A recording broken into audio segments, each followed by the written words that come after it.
Harrisburg Death Valley, a place high above the valley floor in the Panamints Range, nearing 5,000 feet in elevation. In this upcoming episode, we'll learn about its history.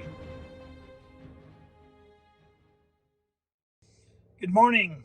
Today we're going to take a trip over to a place called Harrisburg. It's located in Death Valley National Park. It's the middle of August right now, and the Death Valley floor is extremely hot, and the forecast down there is to be up like 115. This particular place is about 5,000 feet in elevation, so I expect the temperatures to be much more mild. Harrisburg was founded with gold in July of 1905 by two gentlemen, Pete Agueberry and Shorty Harris.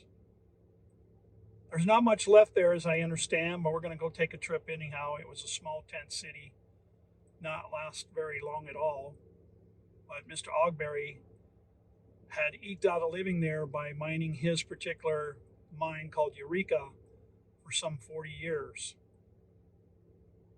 So this place is about a 3-hour drive for me. I got my road coffee, and we're going to go up there and do some exploration. Let's go check it out. The Eureka mine was founded by two of Death Valley's most noted mining personalities, Pete Aguberry and Shorty Harris. Pete Aguberry was born in 1874 into a Basque family in France. At an early age, he read about the wonderful gold discoveries in California and begged his father to let him come to the United States. When he turned 16, his father relented, and Pete sailed for America in 1890. He came out to this area in 1905, and in June of that same year, he almost died trying to cross the Death Valley in summer heat. He was found and nursed back to health by Oscar Denton, the caretaker for the Greenland Ranch, which today is known as Furnace Creek. One of the best known and revered prospectors of Death Valley was Shorty Harris. He was born on July 21 of 1857 in Rhode Island, but was orphaned when he was just 7 years old. In the late 1870s, he rode the rails west to seek the fortune in mining. He spent a lot of time in several mining camps. Known throughout the region for having found several good claims, he never worked or developed them. Instead, he spent a lot of time talking and drinking in saloons, rather than doing the hard labor of mining. Known for his wild exaggerations and tall tales, most of his stories made him out to be a hero, but in spite of this, he was well liked. As in the case with most important events, when two or more strong-minded participants are involved, the details surrounding the discovery of the first strike at Harrisburg Flats are open to controversy. Pete Aguberry's version of the tale is that around the 1st of July of 1905, the two men met at Furnace Creek Ranch by chance and decided, because of the heat of the valley, to pull out for the Panamints together and do some prospecting. Although Shorty was actually more interested in getting to the 4th of July celebration at Ballarat. After negotiating the old dry trail through Blackwater Wash, they arrived on the open plateau now known as Harrisburg Flats, about 9 miles northeast of Wildrose Spring. Shorty, being on horseback and driving his mules harder, was some distance ahead of Aguberry, who at this point saw a promising looking ledge on the north side of a low long hill. Chipping off a piece, he found it contained free gold. Hurriedly catching up with his companion, Pete showed him the ore sample, and the two excitedly made plans to continue on to Wildrose Spring to replenish their water and then return and stake out claims. During this time of further prospecting and exploratory work, the two divided up the outcroppings. Aguberry was staking claims on the north side of the hill, and Shorty took the claims on the south side. Both partners split up at some point, and both eventually headed for Ballarat. Shorty, in typical fashion, was spreading the word of his new find. Aguberry was in Ballarat to try to find some help. Of course, Shorty Harris's version of all this is slightly different, suggesting that he found the first evidence of riches and was forced to share the discovery with Pete. When Aguberry returned to his hill within the next few days, The rush was on, with gold seekers from Ballarat swarming all over the strike area. The real facts may never be known, but however it happened, another Death Valley boom camp had been born. Word of the strike spread quickly, and by August of 1905, at least 20 parties were locating monuments in the surrounding hills within a 3-mile radius of the original discovery. It was reported that 300 men and some women were settled in at the new camp.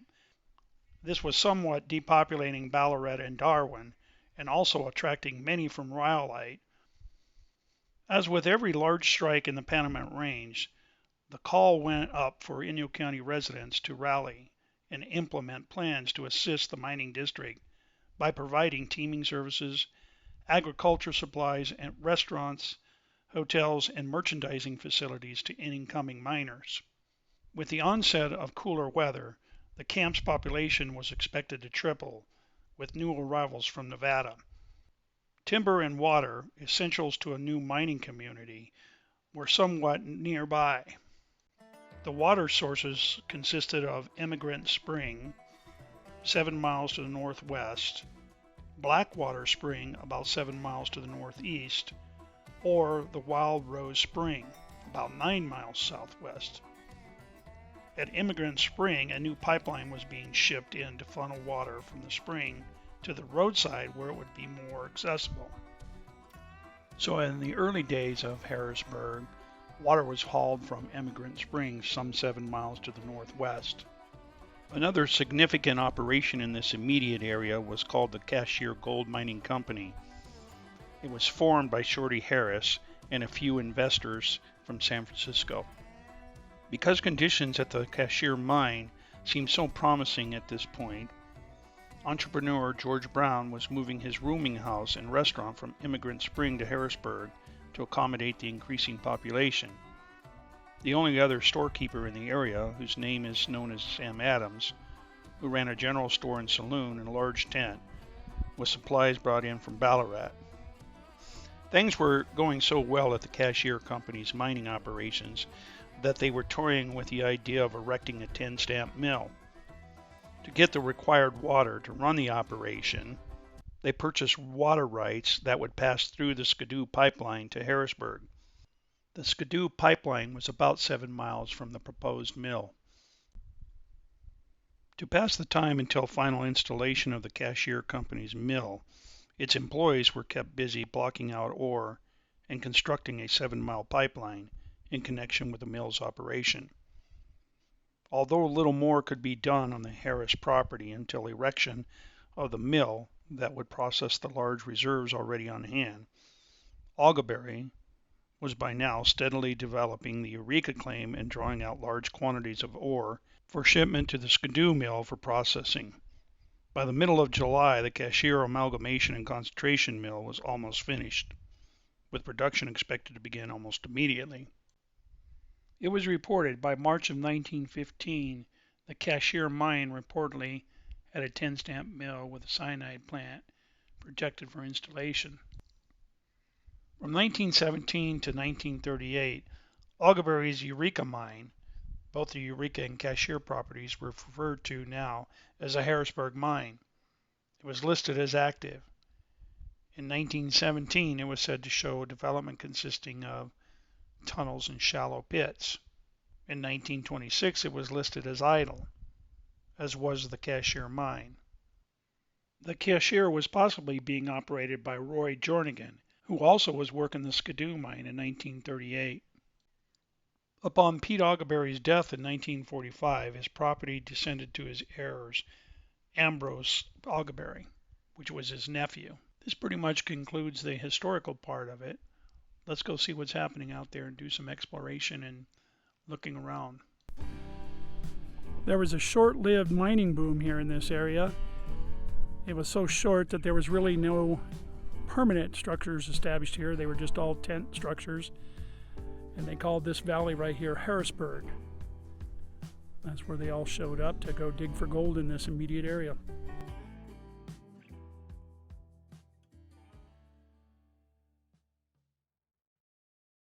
That structure behind me is part of the original Agueberry camp. Gold was founded up in these hills in 1905, and a gentleman by the name of Pete Aguberry established his camp here, and he worked claims and audits and mines here until 1945, until his death. And then behind me is what once may have been the guest house. At one time he had promoted a lot of guests. I'm here in Death Valley right now. And fortunately it's in the middle of August and it's only in the high 80s because I'm about 5,000 feet in elevation. And then there's one more structure behind there. I'm not quite sure what that is, but we'll go discover. We'll go look. Built in the early 1900s. Gold was discovered here by Pete Aguberry about 1905. I suspect that this structure was built soon after. Let's go check it out.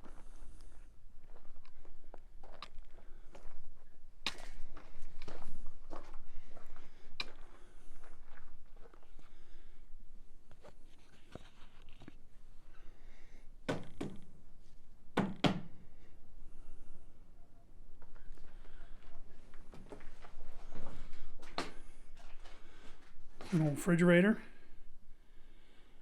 old stove. I think he had generated power out here through a gasoline generator.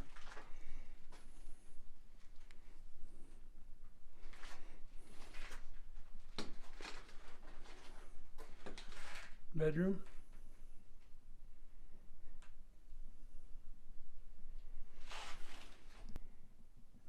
Here's a record book that was put here by the National Park Service. Check through it.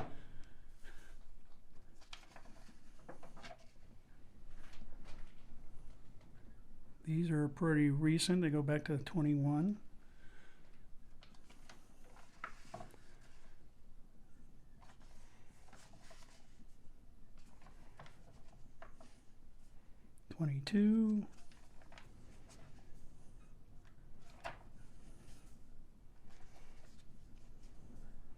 Here we start getting closer to today's date. Well, this is May. Those dates were.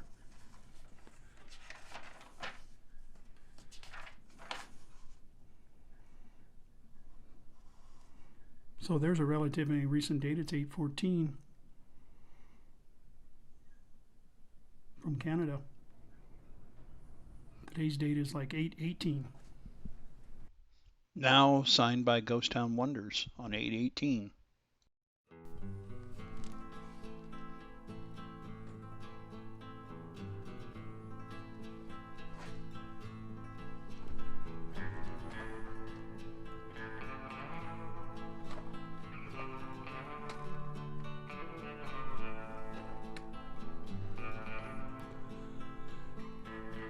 A lot of pieces of tin that may have flown off of these structures. That over there looks like it might have been a water stand. Looks like he had some piping that goes into this house.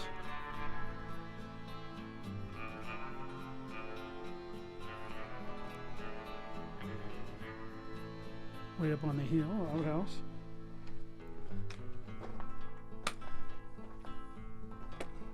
And many barrels, probably oils and gases and water.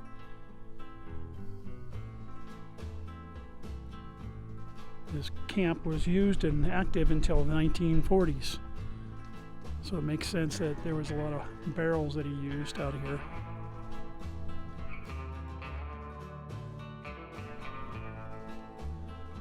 You know, I expect a lot of this is probably from vandals. This doesn't just deteriorate in this manner through natural means.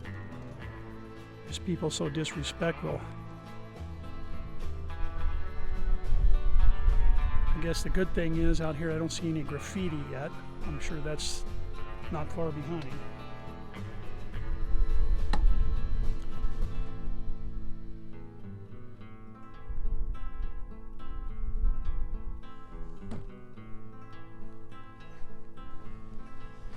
You see the real wood plank, and then he had probably some kind of a linoleum covering the floors.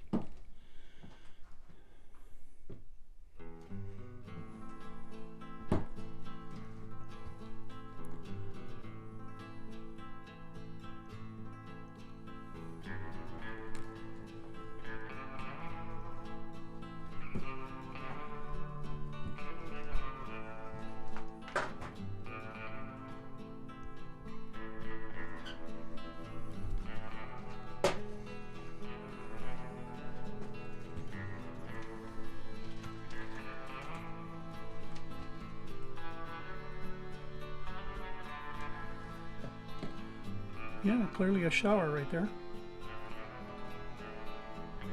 for his guests.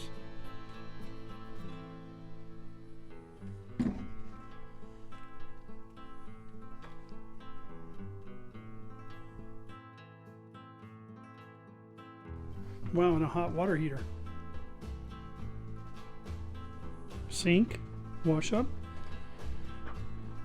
commode. You can see somebody vandalized that for no reason.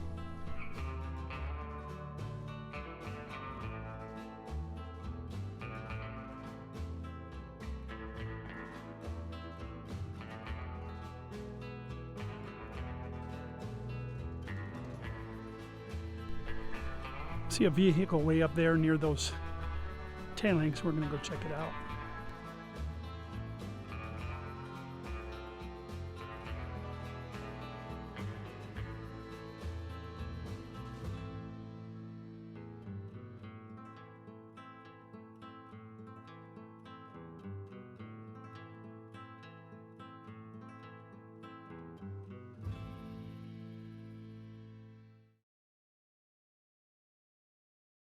This looks like an inline or straight 8. The smooth running characteristics of a straight 8 made it popular in luxury cars at that time. However, the engine's length demanded the use of a long engine compartment, making the basic design unacceptable in modern vehicles. After a little further research, I concluded that this was a Buick Sport from about 1947 or 1948. This means that this would not have been Pete Agueberry's daily drive. This car was built about 2 years after his passing.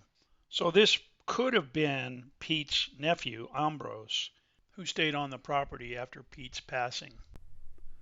I'm standing at the entry of the Eureka mine, which was founded by Pete Aguberry in like 1905.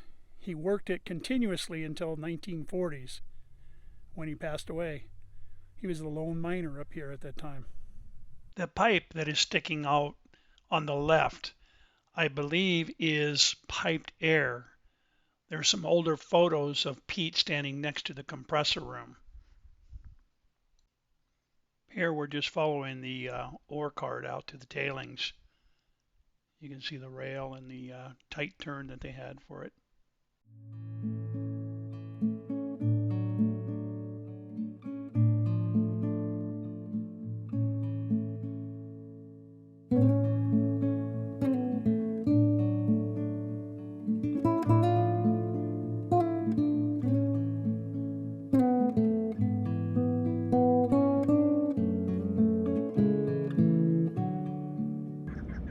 Of course, as with all my trips, if I can run across some wildlife, I will make certain to include it in these videos. This happens to be a covey of chukar.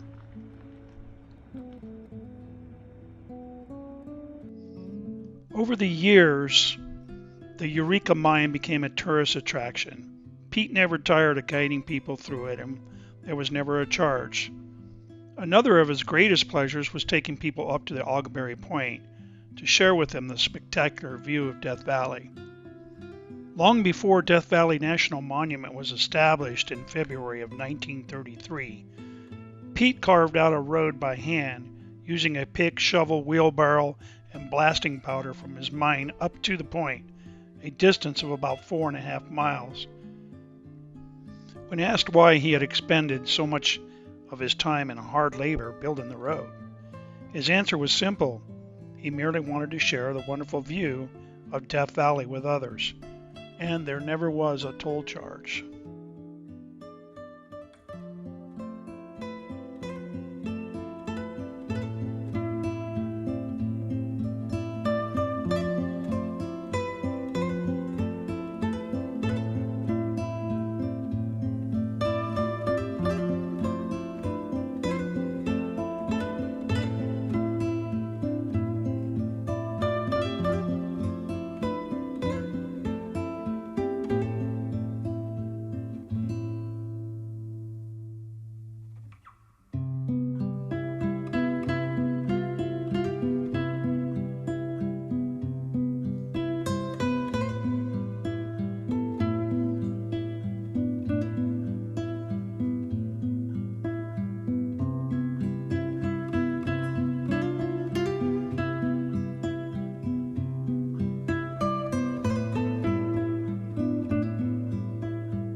what a way to end this story with Pete Agueberry in one of his favorite spots at the Agueberry Point overlooking Death Valley.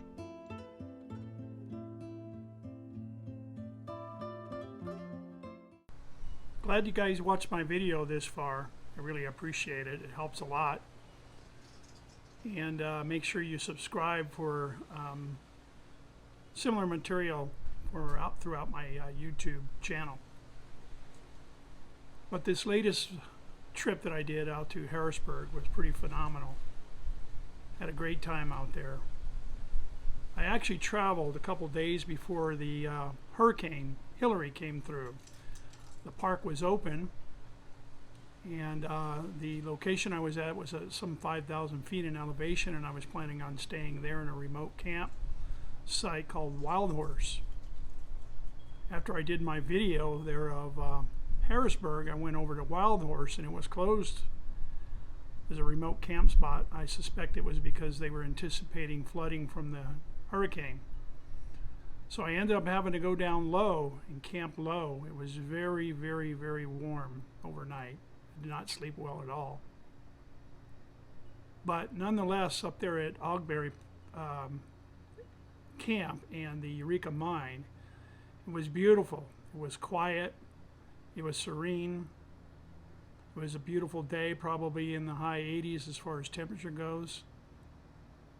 And Pete Agueberry was the one who stayed there the longest. He had spent over 40 years in that immediate area, mostly by himself. Most other mining operations had gone out of there about 1916, 1917, somewhere in that era. But it was very quiet up there. I thoroughly enjoyed looking around, checking out his campsites or his camp. The only thing I did not do is I did not look for his dump site. I don't know why I didn't. I didn't see any evidence, but I wasn't looking for it either. That probably would have been an added value to that trip. But again, thanks for watching, guys. Appreciate it.